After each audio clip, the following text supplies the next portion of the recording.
झगड़ा लगे सरकार। धर्मराज कहलखिन झगड़ा लगा दिलिए। राजा मोगल जंगल में शिकार खेलत रहे हनुमंत लाल। जहिना शिकार पर बाज के उड़ा दिलके अपना माया से। राजा मोगल के बाद हम यलो पीत क्या दिलिए।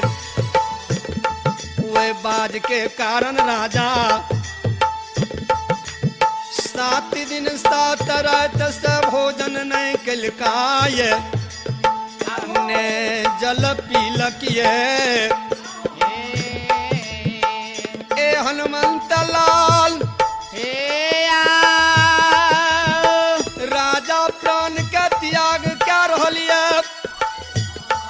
संत महात्मा ज्योतिषी पंडित का राजा लाभे बाज के पता कहिए। बाज के पता राजा पूछे जब नहीं कहिए। आत उलाटाय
राजा मोगल ज्योतिषी पंडित संत महात्मा का उल्टा बनवा बन के बनवा बंसार में के दे दिलखीन। जब सरकार है बाबा धर्मराज कलखिन हनुमंत लाल आए हम सरकार 3टा काज करवे। जाहो बाबा हनुमंत लाल कलखिन कौन कौन काज करवे। कल के पटना में सबसे पहला काज करवे राजा मोगल जे संत महात्मा ज्योतिषी पंडित के बहन के बनवा बंसार में कह दिलक। राजा के दरबार से राजा के बनवा बंसार से वो संत महात्मा ज्योतिषी पंडित के हम ए हनुमंत लाल मुक्त करा के वो पटना दरबार से हम निकाल देवे।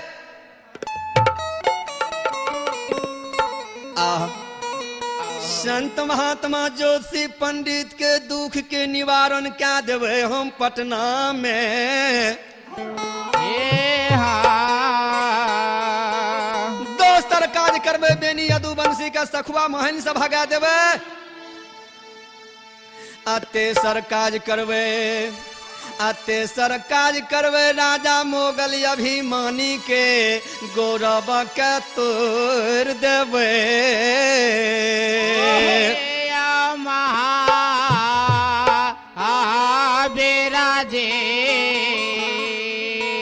अंतर्यामी मालिक सरकार अपना रूप का छोड़ दल का अपने ब्रह्मन बाबा के रूप धारण करने सरकार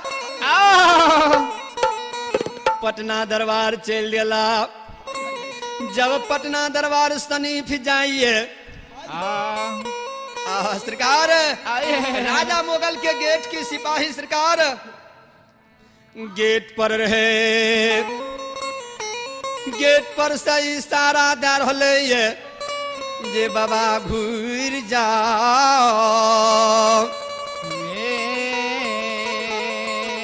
सिपाही सरकार है, सिपाही अंदर के बड़ा पवित्र रहे, माँ भगवती के पुजारी रहे। जय हो जय हो। जहिना पुजारी डॉक्टर जय कृष्ण कुमार, भगवती मंदिर राम बाग उदाकी सुनगंज बासी। ए बाबू साहब, बाबू सरकार अंतर्यामी मालिक धीरे धीरे सरकार सिपाही के नजदीक गला। हे सिपाही क्या हमरा घुरा रहलो रहे? सिपाही कल जोड़ लेलखिन सरकार है, अगर हमार बात अहाँ राजा के नहीं कहबे तो सरकार हम अहाँ के कह के सुना दे। कल के सुनाबू राजा के नहीं कहबे। कल के सरकार यहाँ सन ज्योतिषी पंडित संत महात्मा का राजा अब बहन के बनवा बंसार में दैये। धर्मराज बाबा कहलखिन हे सिपाही सुनू, हमरा यहाँ बनवा ब्राह्मण नहीं समझू। जे बहन का राजा हमरा बनवा बंसार में दे देते राजा आहा सरकार। राजा मुगल सरकार वही चिंता में सिंहासन पर बैसल, चारों तरफ से सरकार प्रजा राजा के बगल में बैसल। अब परमात्मा बाबू कालिदास ब्राह्मण बाबा के रूप धारण करने जाकर राजा मुगल के सिंहासन के बगल में बैस के हृदय के सरकार मोर के कहे छे राजा जय हो जय हो। बड़ा चिंता राजा यहाँ के देख रहलूं वे,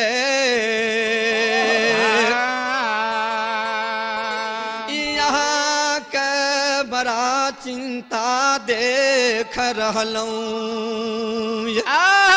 सरकार अये राजा कहलखिन कि ब्राह्मण हमरा दुख के नहीं जाने छे, हाँ हमरा से मजाक करे एलौं वा। कल के नहीं सरकार हम अहाँ के दुख के नहीं जान रहलौं, तै सरकार हम पूछ रहलौं। कल के बाज हमर हरा गेले, बाज के कारण ब्राह्मण हम प्राण के त्याग कर रहलौं वे। कल के बाज के कारण प्राण का त्याग। राजा हम बाज के पता बता दे, लेकिन यहाँ एकटा काज पहले करियो। कलखिन कौन काज? कल के यहाँ के बाज के पता हम बता दे। पहले जे संत महात्मा ज्योतिषी पंडित के यहाँ बन के निर्दोष के यहाँ बनवा बंसार में कह दिलिए सरकार, पहले ओकरा वे बनवा बंसार से मुक्त कर दियो। तुरंत पैदल सिपाही के यो डर दे दिल के, पैदल सिपाही जाके वो बनवा बंसार के गेट के खोल दिए। संत महात्मा ज्योतिषी पंडित सरकार सब निकल गए, सब निकल के सब मन में सोचिए विचार करे भगवान यो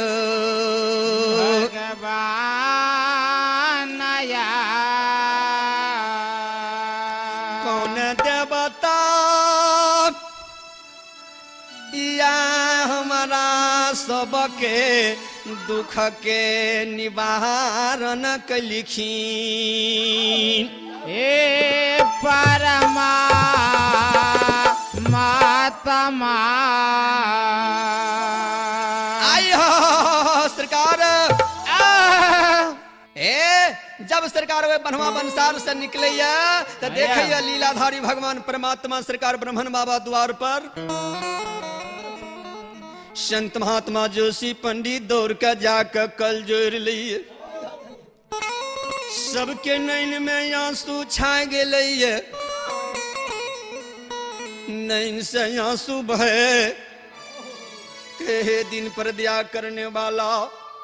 ए आत्मा के जानने वाला परमात्मा हाय हाय ऐ सरकार हमरा सोन दुखिया पर दया का दिली सरकार गरीब ब्राह्मण रहिए जिम जे जमान सजीव का जिए रहिए सरकार बिना कसूर के बिना दोष के निर्दोष ब्राह्मण के निर्दोष संत महात्मा का राजा बन के बनवा बंसार में के सरकार देने रही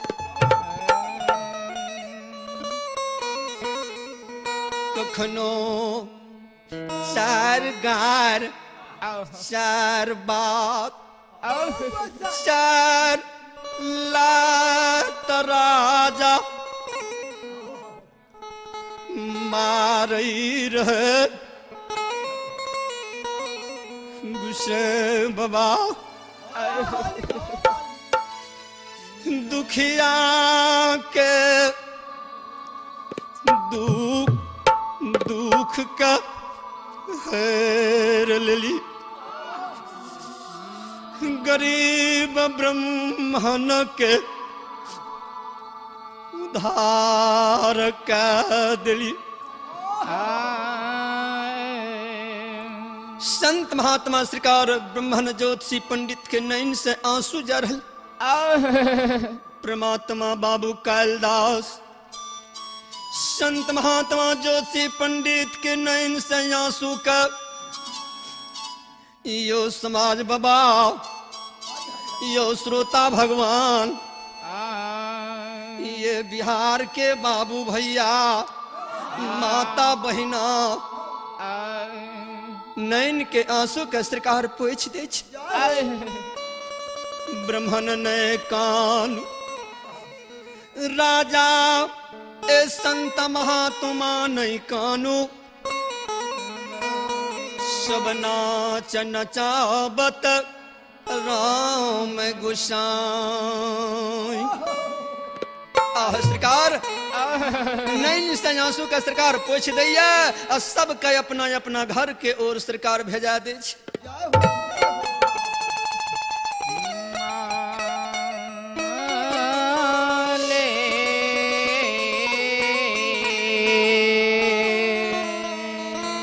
जब सरकार सब अपना अपना घर चल गए राजा मोगल कहे ब्राह्मण आप हमरा बाज के पता बता दियो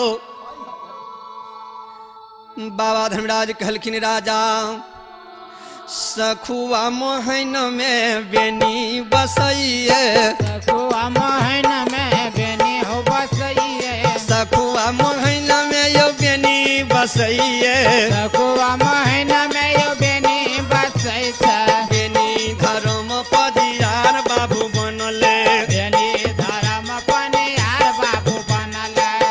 हे यो गया के बार बेनी करैया गया के बार बेनी करैया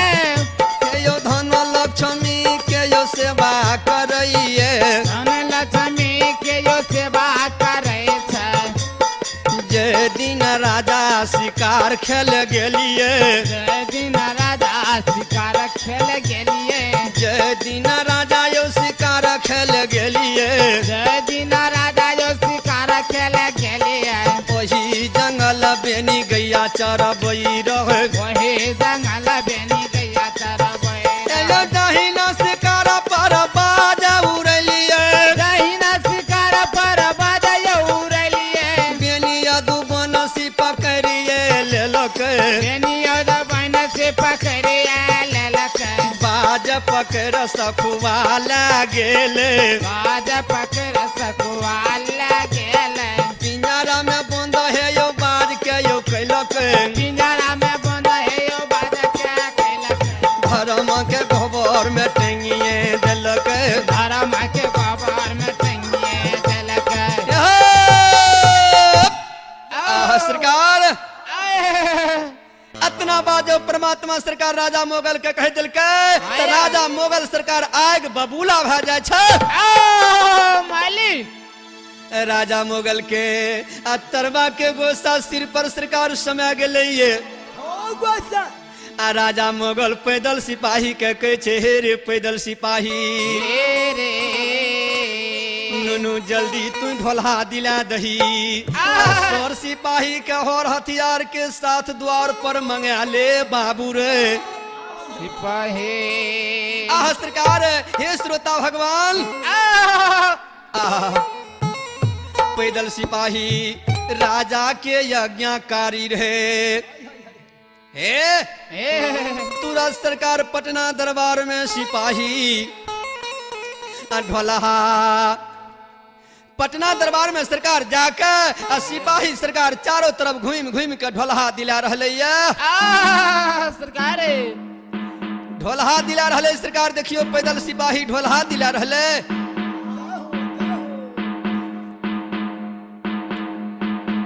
जब पैदल सिपाही ढोलहा दिला दलखी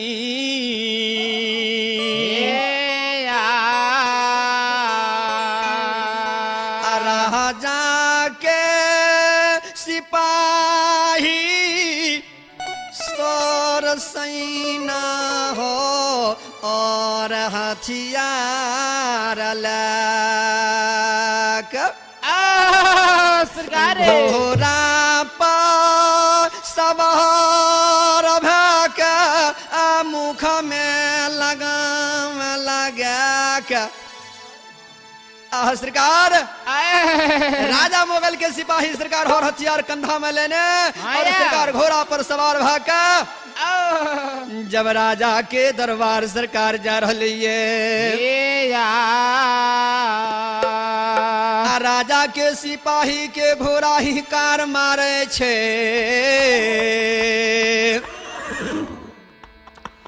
सरकार घोड़ा ही कार मार रहे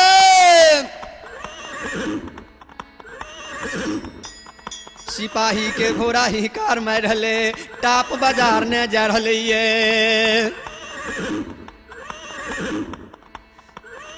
घोड़ा के टाप सरकार गर्द निशान उठेने जा रहे और घोड़ा ही कार मारने जा रहे धरती के सरकार डगमगने जा रही है लागे जना आंधी तूफान बहल जाए छे सरकार लागे जना सरकार आंधी तूफान जा रही है आहे भगवान राजा मुगल के सिपाही राजा के दरवाजा पर पहुंच गया ये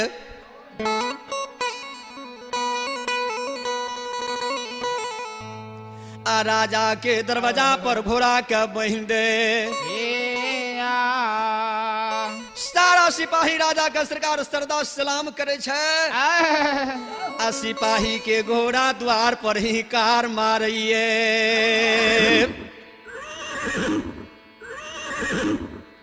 देखियो सरकार हे सिपाही राजा का सरदार सलाम कर रहे घोड़ा इधर दरवाजा पर ही कार सरकार मार रहे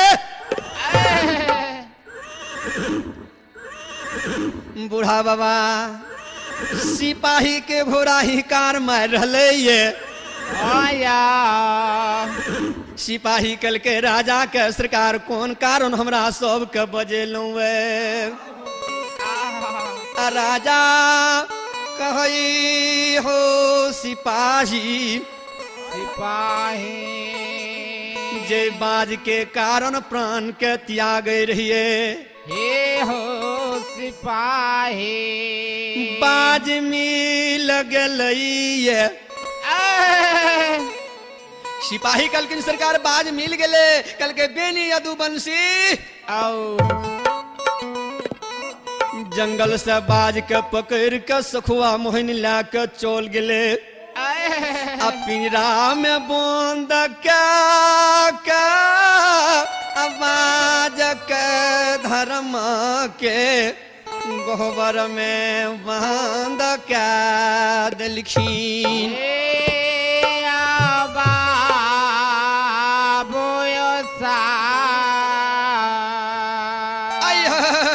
सरकार सिपाही विलम्ब नहीं करो सिपाही विलोम नहीं करियो जल्दी सौर सेना सजा कर राजा ए सिपाही सखुआ मोहन चलू यो बेनी यदु बंसी के घोर के घेर ए सिपाही बेनी यदु बंसी के दरवाजा पर मुर्गा मुर्गी टहला का धर्म का विनाश कर देवे बेनी यदु बंसी का पकड़ के कांच चाम से दोनों हाथ उल्टा के बांध के पटना दरबार लाएबे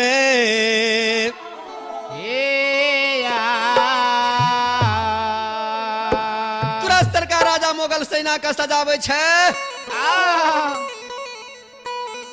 संग में मुर्गा मुर्गी सरकार ला लिए अपना राजा मोगल घोड़ा पर सवार भाक ढाल तलवार सरकार लाक घोड़ा पर सवार भ गेले आते घोड़ा बाक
गंगा के नाम बिहार में चलइए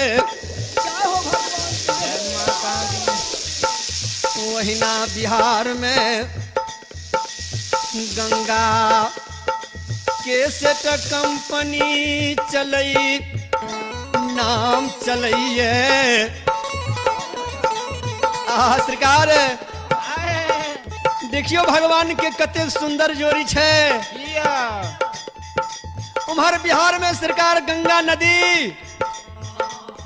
गंगा सरकार बह रहलखिन जय गंगा में बिहार के बाबू भैया माता बहना सरकार स्नान क के शरीर के शुद्धिकरण को लैया संजोग देखियो दिल्ली में गंगा के सेठ कंपनी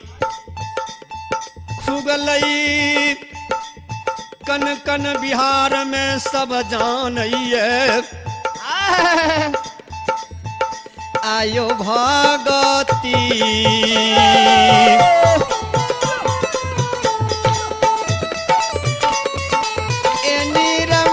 आयो भगती के रहा मेरा मोहिया भागते हा केरा रसीला बाये ठाकुर जी बाबूजी दुलारुआ ने काली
बिहार में धर्मराज बाबा के नाम चलैये जे धर्मराज बाबा पर विश्वास कर लिया उनकर बिगड़ल काम मालिक बना दे छे बना दिए बिहार में यो बिहार टा में नहीं सरकार और किया जौना राजा जौना देश के लोग धर्मराज बाबा पर विश्वास क्या लेते उनका मन के मनसा के भगवान पूर्ण क्या देते पूर्ण क्या देते परमा मातमा सरकार अब राजा मुगल बेनी बाबा के सरकार घर के घेरे ले जा रहे घोड़ा का बाजार ने जा रही ही कार मारने जा रहे घोड़ा टाप बाजार ने जा रहे ही कार मारने जा रहे ये लागे जना सरकार धरती का दल मदल कहने जा रहे सहस्त्र घोड़ा लागे छे एक बेर दरबार मारने जा रहे सरकार कार मारने जा रहे घोड़ा के पीठ पर मुर्गा बोम देने जा रहे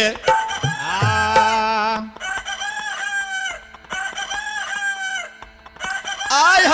सरकार घोड़ा ही कार मारने जा रहे मुर्गा बम देने जा रहे बाबा बेनी के घर द्वार के घेरे के वास्ते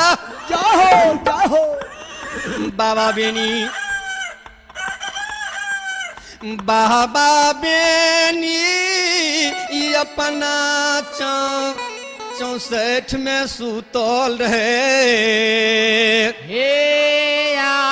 बाबू सा जब सरकार बाबा बेनी हुए जंगल में 64 बथान में सुतल रहे सुबह भा गए सरकार जो सुबह के बेला भेले जंगल में चिड़िया चुनमुनी बोले लागले जब सरकार सुबह के बेला भेले चारों तरफ चिड़िया चुनमुनी चारों तरफ जंगल में सरकार बोले लागले जब सरकार सूर्य भगवान के उदय हो गए गया सरकार गाय के दुहै में विलोम भए गेलै। ए बेनी बाबा के गाय सरकार दुहावे के वास्ते सिलार मारे छे, गाय आवाज लगावे छे, डिकर रहले बेनी बाबा के गाय। बेनी बाबा के नींद सरकार टूट गेले, आता भारा ले